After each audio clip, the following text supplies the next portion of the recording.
Fala galerinha, beleza? Tudo bom com vocês? Sejam todos muito bem-vindos e bem-vindas a mais uma aula.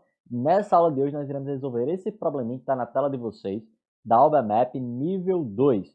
O nome do problema é os triângulos isósceles. O próprio nome já deduz o que nós iremos discutir na aula de hoje. Sobre eles, os triângulos isósceles. Você sabe o que é? Tem dúvida nesse assunto? Então fique aqui comigo, que eu tenho certeza que as suas dúvidas serão sanadas. Além dos triângulos isósceles, gente, nós iremos trabalhar ainda alguns outros conceitos, né, relativos a ângulos e a soma dos ângulos internos de um polígono. Vocês vão entender bem. Perceba. Vamos ler o problema primeiramente. Ó. Na figura, os triângulos. Aí ele dá aqui a nomenclatura, né, a simbologia. Aí ele tem aqui triângulo ADE. Quem é esse triângulo? É esse aqui, minha gente. Ó. Acompanhem os pontos. ADE. Esse triângulozinho aqui, ó. ADE.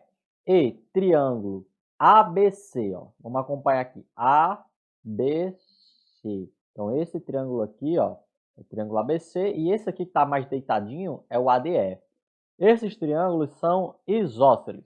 Já falaremos sobre isso. Aí essa nomenclatura quer dizer o quê? Ó? A medida do ângulo DFC. Onde é que está DFC? Está aqui, minha gente. Ó. DFC. Ou seja, é relativo a esse ângulozinho aqui. Ó. Então, se a medida desse ângulo é igual a 150 graus, pergunta-se, qual é a medida do ângulo FDB? FDB, minha gente, ele vai estar aqui, ó. O F está aqui escondidinho, né, que eu acabei escondendo quando eu tracei o ângulo. Então, FDB, ou seja, vai ser exatamente esse ângulo aqui. Vou marcar de vermelho. Então, qual é a medida desse ângulo aí? Antes de qualquer coisa. Primeiro ponto, o que é um triângulo isósceles? Veja, os triângulos eles podem ser classificados de duas formas. Anotem aí para vocês não esquecerem.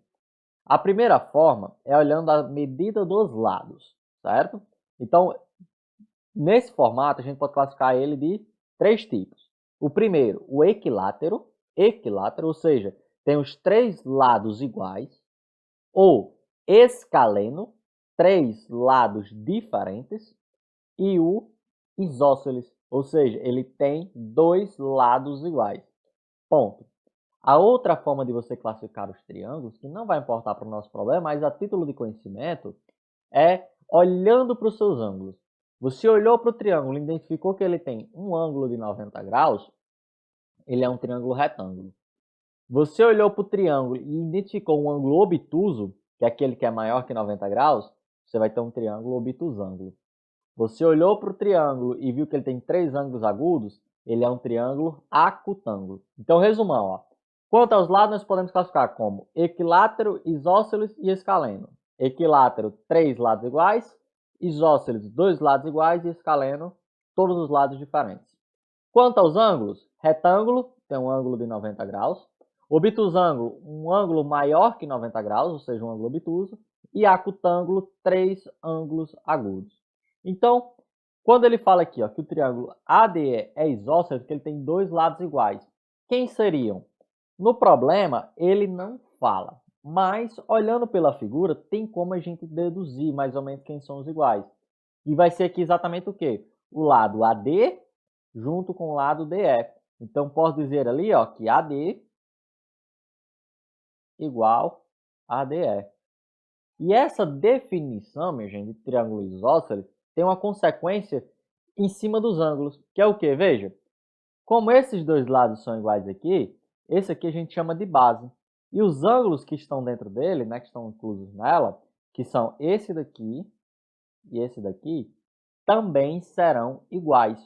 Novamente, em um triângulo isósceles, né, vamos ter dois lados iguais e o outro a gente chama de base.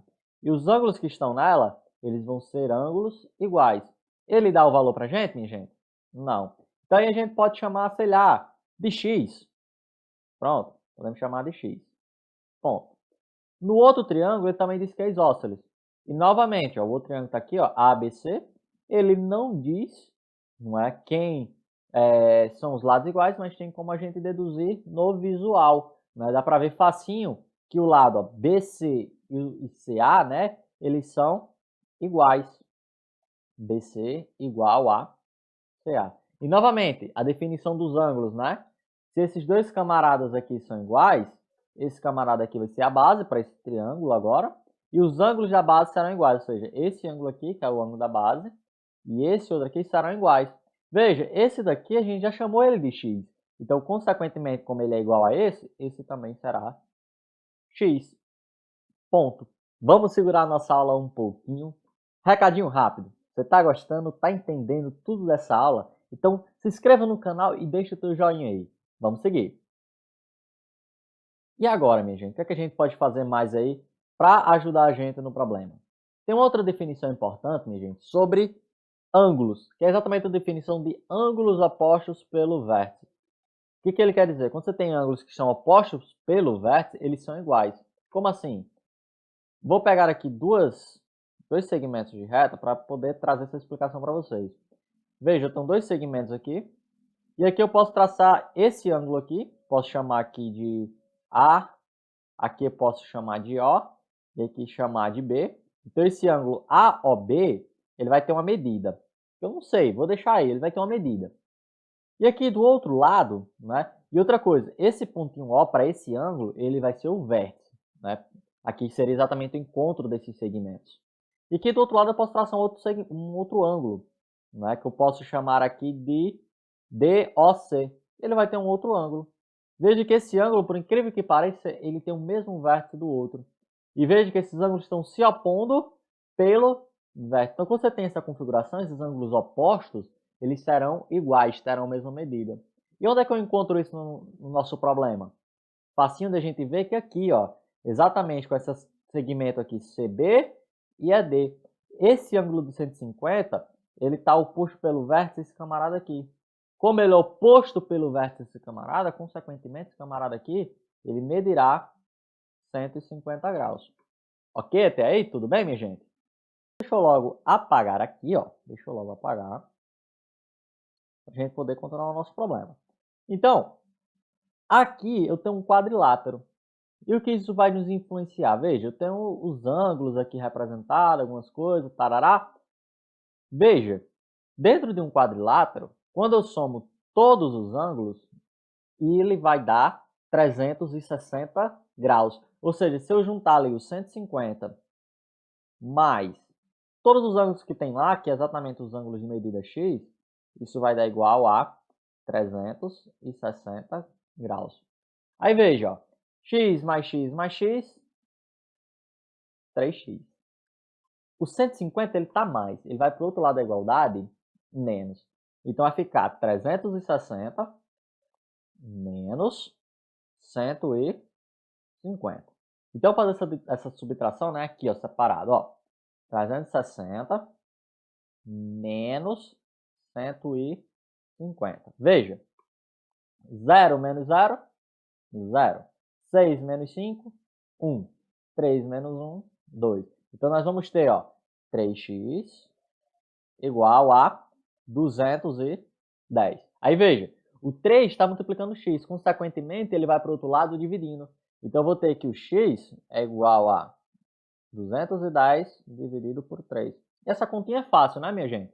Veja, 21 para 3 dá igual a 7. Então, boto o 7 aqui e repito esse zerinho. Então, eu vou ter que cada ângulo x desse aqui, ele vai medir igual a 70 graus. Então, cada um vai medir 70 graus. É o que eu vou fazer aqui, fazer essa substituição. Aqui mede 70, aqui mede 70 e aqui mede 70. Beleza. O que a gente pode fazer mais? Perceba, aqui, ó, nessa junção aqui, quando eu juntar esse ângulo com esse aqui, veja que ele forma um ângulo de meia volta. Resumindo, um ângulo raso. Ou ainda, um ângulo de 180 graus. Ou seja, quando eu juntar esse ângulozinho azul com esse ângulozinho vermelho, nós teremos um ângulo de 180. E a pergunta é simples, gente, não precisa nem fazer de conta. Quanto falta de 150 para chegar em 180? Faltam 30, né, minha gente? Então, esse ângulo aqui vai medir 30 graus. Veja, quando eu juntar esse daqui com esse daqui, vai dar exatamente um ângulo de meia volta. E o mesmo vai acontecer aqui, ó, com esse camarada aqui, esse com esse daqui, ó. Veja que ele forma um ângulo também de meia volta. Aí também não precisa nem fazer muita pergunta, né, minha gente? Veja, quando eu juntar esse ângulozinho azul aqui com esse vermelho, tem que resultar em 180 graus. E aí, a pergunta é, quanto falta de 70 para chegar em 180? Falta 110, né, minha gente? Ah, Daniel, como é que a gente sabe disso? Basta a gente subtrair 180 menos 70. A mesma coisa para esse outro caso. 180 menos 150. Então, nós teremos exatamente 110. Aqui no imprensadinho, o 110. Tá bom, minha gente? Então, veja, quando eu juntar o 110 está aqui no imprensadinho com esse 70, eu vou chegar em 180. Show de bola.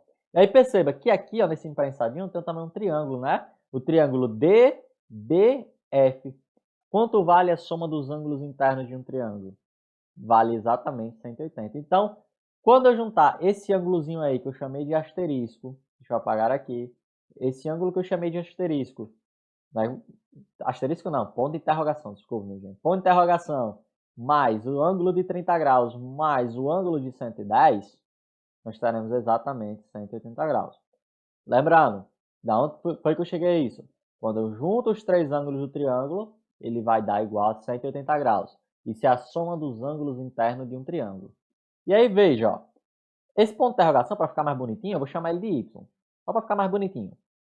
E aí eu vou ter, ó, 30 mais 110, 140. Então eu vou ter y mais 140 igual a 180.